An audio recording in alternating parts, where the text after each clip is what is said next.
It's been a whole year since the DJI Pocket 3 release, and this is definitely one of my favorite pieces of equipment as a content creator, but also in my personal life as well. Well, with that said, I thought why not talk about the Pocket 3, because there's rumors of the Pocket 4 releasing pretty soon. Let's break down, give a full-on in-depth review a year later on the DJI Pocket 3.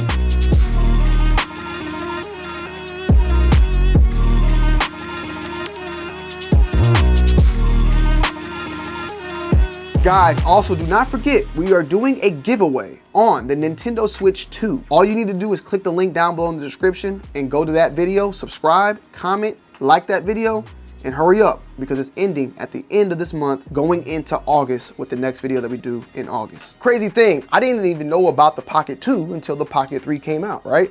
I saw this thing, I think I was just on the internet and saw it releasing because there was a lot of enhancements and additions and new features on the Pocket 3 that was different from the Pocket 2. And the Pocket 3 seemed to answer a lot of the issues that the Pocket 2 had, even though it didn't really have that many issues, but it answered a lot of things that people wanted to see. Now, the DJI Pocket 3, in my opinion, right? This is gonna sound crazy, but this is pretty much one of the most complete cameras out there in the market, especially for someone that's an aspiring creator, someone that just wants to have special moments with their friends and family, and just a daily vlogger, daily lifestyle, just a daily journal in video format. Now, these do take photos as well, but this is specifically, you know, it shines in the video life. Now, there's different models for the DJI Pocket 3. Now, we're gonna be talking specifically about the Pocket 3 itself and not the different models, because there's a base version. Well, not models, but packages, I would say. There's the base package that just comes with the Candor Standard that is more so in this shorter format.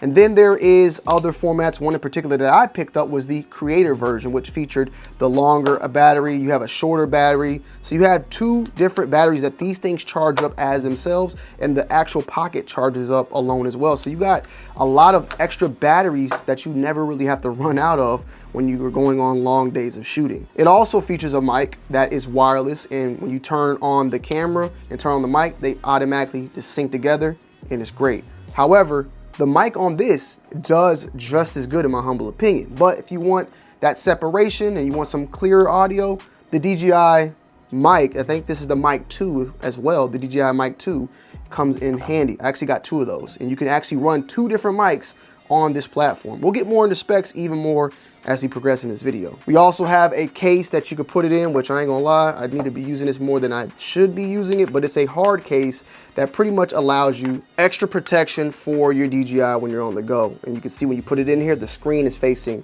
inside of there alongside with the camera itself. So really good, should be using it more. We'll get into that a little bit later on. And it also hides some of the filters and different type of lenses that can attach because they're magnetic onto the camera itself. Then you have the carrying bag, and then inside the carrying bag, you have the actual channels that allow you to put the different slots for the different battery packs, the mics, and you also have some little rat tails that go on the mic as well. So that's what comes in the Creator package. But like I stated before, we're talking more so about the actual camera itself. So if you want to get the base model, you can do it. I think the base model is good enough, but if you want a little bit more goodies, go with the Creator model. Now, the DJI, the base model in general, retails at $799, while the Creator model, like we see here, retails at $979. Now, crazy thing, right? They actually raised the price up on this overall product, because I bought this back in 2024 and it was way cheaper than what it is now. Could be the tariffs. So I just want to tell y'all right now, right? I have my actual receipt. The DJI Pocket 3 Creator Combo, and I'll show you a screenshot of this as well. I got this for $699. It's going for $979 now. So that is like a $300 increase that went down. I don't know what happened there, but maybe you get more, I don't know. It also features a stand as well that you can screw on the bottom that I can't find currently, because I take it on and off, because on the bottom of here, you can also screw this on to a tripod, which I do a lot of, especially when I am streaming, which we'll get into that a little bit later as well. So some of the specs, let's just talk specs real, and then we'll get back to personal experience. The DJI features a 1-inch CMOS sensor with 4K up to 120, slow motion mode only, of course, 3-axis mechanical gimbal stabilization, 2-inch OLED rotatable touchscreen, full pixel phase detection autofocus, 20mm f2.0 lens, and a D-Log-M and 10-bit in color. Safe to say that this thing is a very, very solid camera for what it's worth. Let's just turn it on, and I guess we can run a little bit of a side by side. So we got it on right now, and we're gonna turn on the active touch by just double tapping my face, and active track is now enabled. I can move around and we are in full effect. So the active track is active track 6.0 with subject tracking, and this does it extremely fabulous in my humble opinion.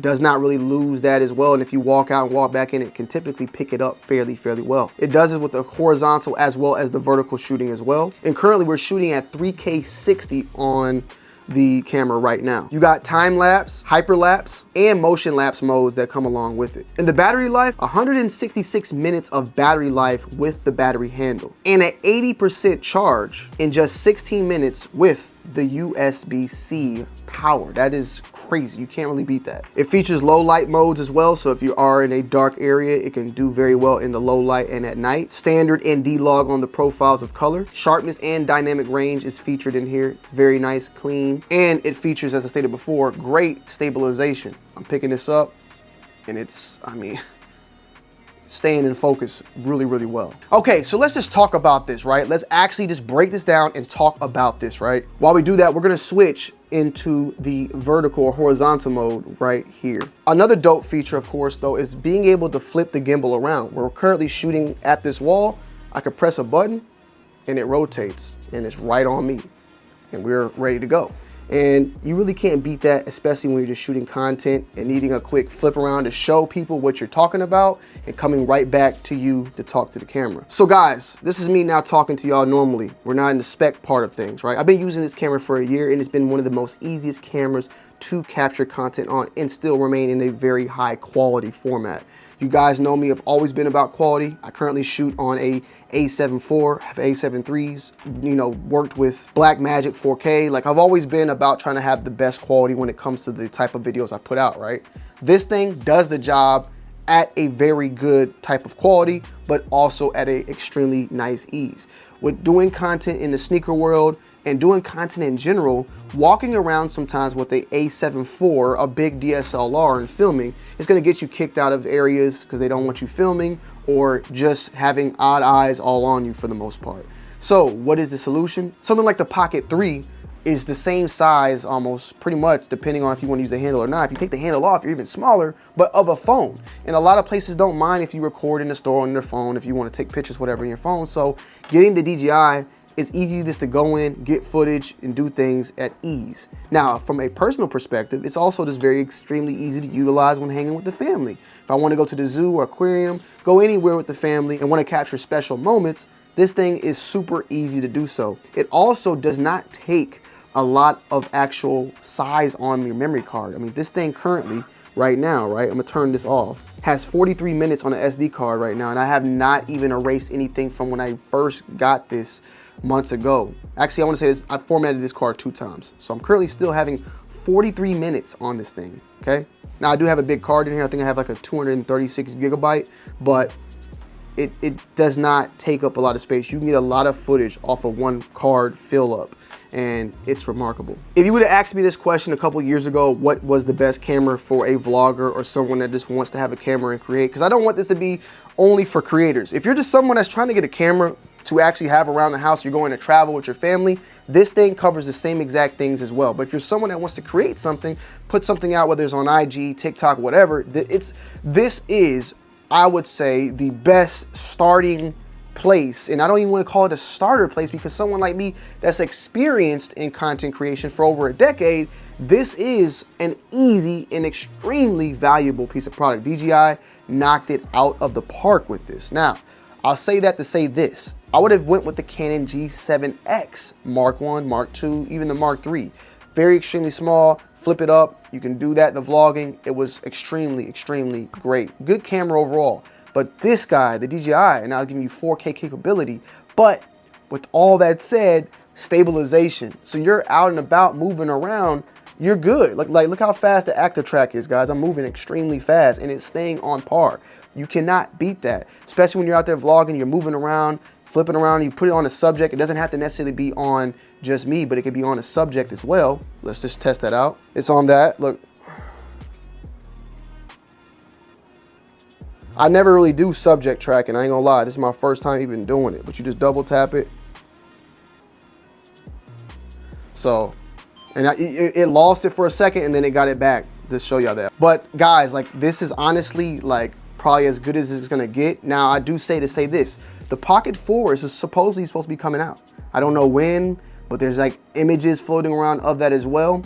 I don't know the price point of the Pocket 4, but it's definitely gonna be curious to see what that's gonna be like when you have a Pocket 3 that just came out a year ago. And I wanna make sure I'm staying corrected. It came out October 25th, 2023. So it is coming up, I guess, on 2 years, but yeah, it's at a year and a half, year and some change, about to be at a 2-year mark. So with that said, I want you guys to also think about, you know, is it worth going for the upgrade? Like me having the DJI 3, do I get the DJI 4? If you haven't owned a DJI Pocket, maybe you wait until October to get it, or you grab the 3 now and be good, because obviously the 4 is gonna be a little bit more expensive.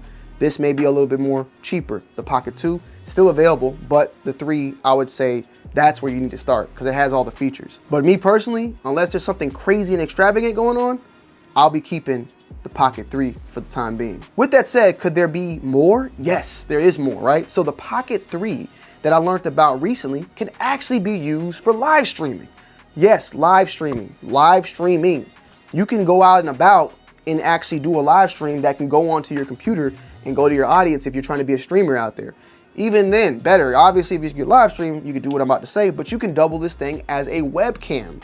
I can plug this up, which I will show you some footage of me plugging it up USB-C to USB on my computer and turning this into a webcam. It's fairly simple. You plug the USB-C up into the USB, you turn it on, it pops up and says file transfer or webcam. You choose webcam, you go into your encoder on Streamlabs, and it will recognize it immediately that it's available as a webcam. And it's a great webcam, better than a lot of webcams out there. Me particularly, I do run a A7 III as a webcam, which is a really good DJI with the cam link, but I would not have an issue whatsoever utilizing this as well. Why? You have the active track as well. So when you plug this in and use it as a webcam, you can still use the active track and move around, and when you're playing your game, and it's gonna stay focused and centered on your face.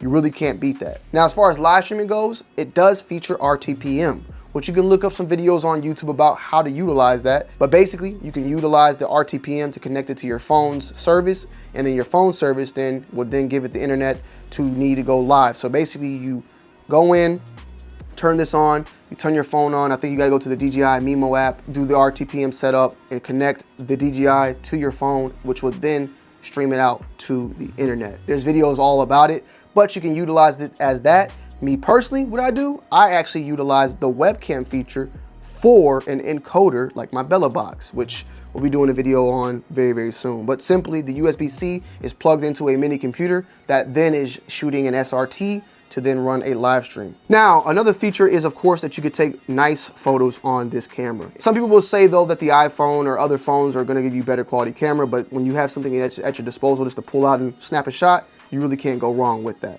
And one of the biggest features, of course, when it comes to the DJI Osmos is, of course, the fact that you can easily swap from the vertical to the horizontal feature at a flip of a switch or flick of a screen, I guess you could say. So perfectly like this, guys, I'm filming in vertical. This is gonna be perfect for my IG Reels, my TikToks, my YouTube Shorts, any type of vertical format type of form. All I gotta do is record like I'm recording now and put it in my computer and upload it. I don't have to turn this camera sideways or even utilize my phone, which my phone is good, don't get me wrong, but the front facing camera is not better than the back facing camera. We already know that. So I can utilize the great crispiness of this specific setup right here and go from there. And then if I want, I'm done here. Also, auto shut off. You just do that and it'll shut off like that. And we got 99% still after all the footage that we've been shooting. And then it also shows you and utilizes the battery and how much power you got on that as well. This thing has been remarkable. It's been a blast using this as a creator. It's been extremely, extremely, extremely easy. And I'm looking at some of the specs here just to make sure I covered everything as much as possible, guys, with y'all. Some of the differences of the Pocket 2 to the Pocket 3. You're getting a bigger screen. The autofocus is a full pixel PDAF. Active track 6.0 compared to the Pocket, which was a 3.0. 80% charging, 16 minutes, like I stated before on this one, compared to the 48 minutes on the Pocket 2. And then the battery handle was not supported at all. And it says vertical video was not supported on the Pocket 2 as well. I thought it did have that, but that's what it says here on this paper. Now, some accessories that are sold that I actually lost, right, was of course the wide angle lens for $49, which is a magnetic piece that you put on there and it just gives you a wider angle. You also have a black mist filter, which is $49 as well.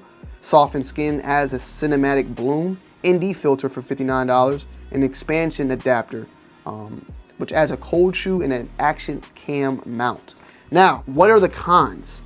I'm gonna make a con that's probably more so my fault than the camera's fault, but the build quality at some points, I broke my lens, right? So I have a crack on my screen right here, which I cannot get, like I cannot replace it on my own. I would have to send this in to get it replaced. Now there's videos where people have pretty much ripped out this little glass right here and put another piece of glass. Now, when I say lens, technically not really my lens. There's an actual piece of glass that sits over the lens and protects it.